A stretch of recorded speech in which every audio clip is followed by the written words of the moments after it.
আসসালামু আলাইকুম রহমতুল্লাহ বরকাত। আজকে আপনাদের সামনে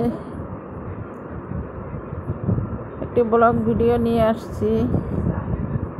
রান্নার ব্লগ ভিডিও। গরুর মাংস রান্না করব অল্প মশলা দিয়ে। ঝোল রান্না করব, পাতলা ঝোল, খেতে খুব স্বাদ। আমাদের মশলা নাই বলে কি আমরা খাবো না? অবশ্যই আমরা কম মশলা দিয়ে রান্না করে খাবো। দেখেন, গরুর মাংস কুচিয়ে ধুয়ে পানি ঝরিয়ে ভালো মতো নিয়েছি। এবার গরুর মাংসের ভিতরে 2-3টা তেজপাতা ছিঁড়ে দিয়েছি,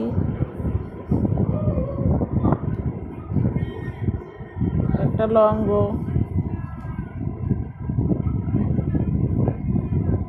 একটা লবঙ্গ দিয়েছি, এক টুকরা ছাল দেওয়া হয়েছে। এবার 2টা কালো এলাচ দেব, দেখে কালো এলাচ। আপনি থাকলে দিতে পারেন, না থাকলে না দিলেও চলবে। সাদা এলাচ দিলেই হবে। 4-5টা সাদা এলাচ দিয়েছি। 1 চামচ গুঁড়া হলুদ, 3 চামচ 4 চামচের 3 চামচ মরিচ, স্বাদ মতো লবণ, আর 3টা পেঁয়াজ কুচাই দেওয়া হয়েছে। 3টা পেঁয়াজ কুচি, ছোটো ছোটো 3টা পেঁয়াজ কুচি।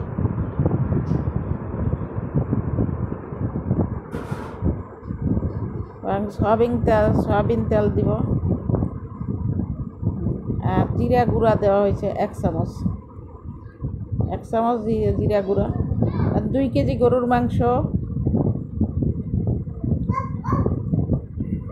2 টেবিল চামচ আদা রসুন পেস্ট, 2 টেবিল চামচ আদা রসুন বাটা দিয়ে দিলাম।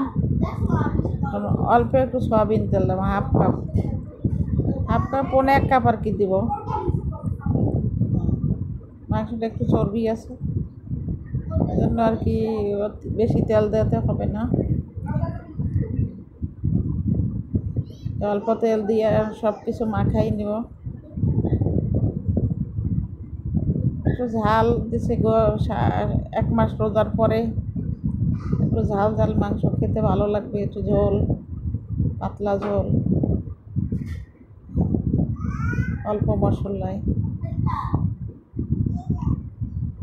খুব ভালো লাগবে আলহামদুলিল্লাহ। আপনারাও এভাবে খেয়ে দেখবেন রান্না করে। আমরা ঠিক যেভাবে খাই আপনাদের সামনে সেইভাবেই উপস্থাপনা করি। আমরা আলাদা কোনো কিছু খাই না, কারণ আমাদের একটা ভিডিও ভাইরাল হয় না। আপনারা কেউ লাইক কমেন্ট করেন না, হয়তো দেখেন কিন্তু একটা লাইক দেন না কেন? একটা লাইক দিলে তো তেমন ক্ষতি হবে না। আল্লাহ আপনাদের ভালো করবেন। আমরা কষ্ট করে ভিডিও করি, আপনাদের দেখাই।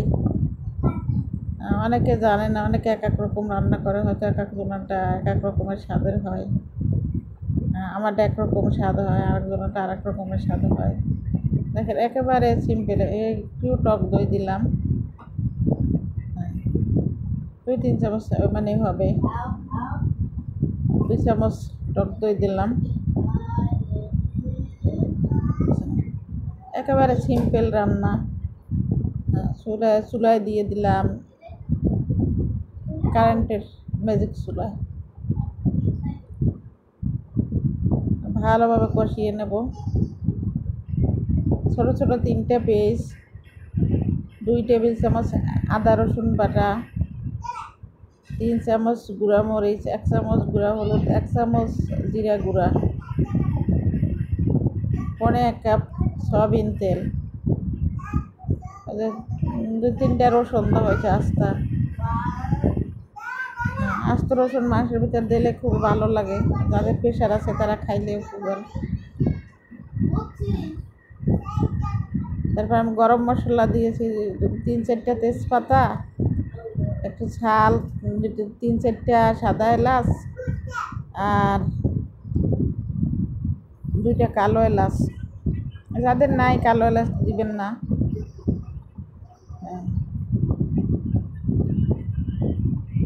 2-3 টুকরা চাল, গরম মশলা আর কি, লং কয়েকটা দিয়ে দিছি, দিয়ে ভালো মতো মাখাইয়া চুলায় দিয়ে কষাইতেছি। একেবারে সিম্পল রান্না, শুধু একটু কষাইবেন ভালো মতো একটু কষাইয়ে নিলি মুরগিটা কোটা ঝোলটা হচ্ছে। মুরগিটা কেটে কুটে ধুয়ে নেব। 6 রোজা রাখছি। দিকে গরুর মাংস কষানো হচ্ছে। সুন্দর করে কথা বলতে পারি না, কিছু শুদ্ধ কিছু অশুদ্ধ মিলাইয়ে বলি। 4-5টা আপনাদের ভালো লাগতে পারে, নাও লাগতে পারে গরুর মাংসের ভিতরে। তারপরে বলতে হয়, দেখি কাটাকুটি হয়ে গেছে, এবার ভালো মতো ধুইয়ে মাংসটা কষানো হয়ে গেছে। এবার আমি প্রেশার কুকারে দিয়ে দেবো। প্রেশার কুকারে দিয়ে দিলাম, ঝোল দিয়ে দিলাম। লাউটা অবশ্য ঝোল দেওয়া লাগে না, লাউ থেকে সেরকম পানি বের হয়। আমার এখানে কিছু জিরা আর 3-4টা এলাচ, 2 টুকরা চাল, গরমে এটা ভাজে নিয়েছি, ভাজে বাটায় দুজনে রান্না করতেছে, গুঁড়ো করে রাখতেছি মাংসে দেওয়ার জন্য। গরুর মাংসে 2 বোন। আমার খুব ভালো লাগতেছে। আমার স্ট্যান্ডটা আমার নাতিরা ভেঙে ফেলছে, মুরগিটাও বসাই দিবে, তাই আমি ভিডিও হাতে নিয়ে করতেছি। এই জন্য ভিডিওটা একটু নড়াচড়া করছে। আমার হয়ে গেছে, 8টা সিটি দিছি, মাংস সেদ্ধ হয়ে গেছে। আরো দিলে বেশি সেদ্ধ হয়ে গেলে মাংসটা গলা গলা হয়ে যাবে। অনেকে পছন্দ করে না গলা গলা, আবার অনেকে একটু শক্ত পছন্দ হয়ে গেলে ভালোভাবে প্রেশার কুকারে দিয়ে দিতে হবে। একটু আজকে মাংসটা একটু হালকা হলে 7-8টা সিটি দেব। শক্ত রাখছি, সেদ্ধ হয়েছে কিন্তু সিটি দিলেই গলা গলা। এবার জিরার গুঁড়োটা দিয়ে দিলাম। মুরগির মাংসটা বসাই দেওয়া হবে, প্রেশার কুকারেই বসাই দেওয়া হবে। ভাজা জিরার গুঁড়া মশলা দিয়ে দেওয়া হলো, প্রেশার কুকারে দিলাম। মিশিয়ে গেছে গরুর মাংস রান্না। জিরা, পরে সাদা এলাচ পরিবেশন করবো। ডালিয়ে নিছে, মানে ভাজিয়ে নিছে। সব কথা তো বলতে পারি না, বলার চেষ্টা করতেছি। নিজের কথা নিজের কাছেই ভালো লাগে না, আপনাদের ভালো লাগে তারপরে বলা যায় সমস্যা নেই, তাই বলা হয় না। আপনাদের সাথে শেয়ার অনেকে পরিমাণ মতো দিতে পারো, একটু কম বেশি হয়ে যায়। একটু কম করে হলো দেখিয়া দিবেন। হয়ে গেছে আমাদের গরু মাংস রান্না। পেঁচকুচি হাফ চামচ। আপনাদের ভালো লাগলে আমাদের লাইক কমেন্ট সাপোর্ট করবেন, সাবস্ক্রাইব করবেন। না ঠিক, আপনাদের সাপোর্ট পেলে আমরা ভালো ভালো ভিডিও করতে উৎসাহিত পাবো। ছোটটা মুখে ছোটটা লবণ পরিমাণ মতো, আমাদের ভালো লাগবে ভিডিও করতে। বুঝলাম। আজকে মাংসটা আমার ভাগ নিয়ে আসছে বেড়াইতে, ও রান্না করছে। মানে আমি একেবারে সিম্পল রান্না করবো, মশলা কম দিয়ে। আচ্ছা ঠিক আছে, তুমি রান্না করো, আমরা যেরকম গ্রামে খাই রান্না হচ্ছে এইভাবে। আসলেই খুব স্বাদ হয়েছে মাংসটা। ওটাতে একটু গরম মশলা দেওয়া হবে, 3-4টা এলাচ, দারচিনি।